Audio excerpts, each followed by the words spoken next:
Hi guys, Wendy Johns and welcome back. I want to ask you guys today, if someone said you can be smarter, wouldn't you want to know how? Doesn't everyone want to be smarter if they can? Of course we do. And one of the best ways to actually do this is simpler than you think. It has to do with breath.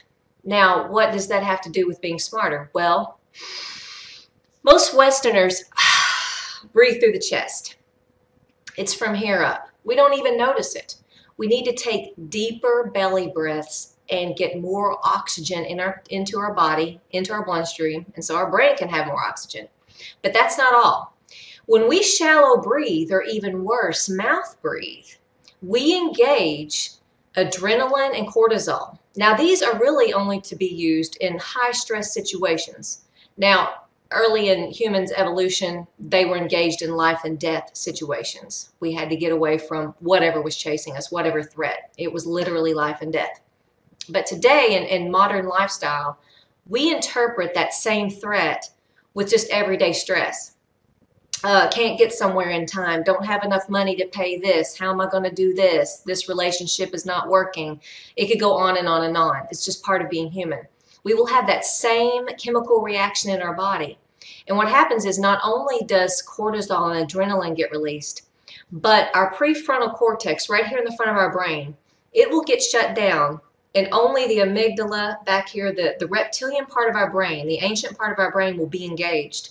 And that part is fight and flight. And most of you have heard about this, but again, we're going back to our daily modern lives. How does that really come into play when we may not even realize it?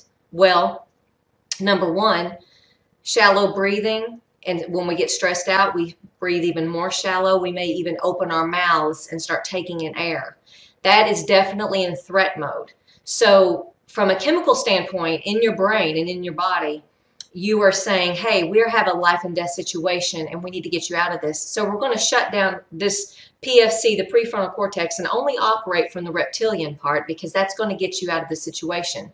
However, with modern problems, we need higher levels of reasoning and problem solving and be able to predict future outcomes. Well, all of that happens right here. So if we shut this down when we get in fight and flight via our perception of a stress, and then we start just breathing real shallow or taking it in through our mouths, we will defeat what we actually need the most, and that is higher levels of thought and problem solving. So your challenge is to pay more attention. Again, be the observer. Pay attention to how you're breathing. You're in traffic. You're just going about your regular, work day. Take a deep breath. Let it out. Pay more attention to how you're breathing. Life and death is just a breath away. It's that important, and it has so many more implications than just oxygenation.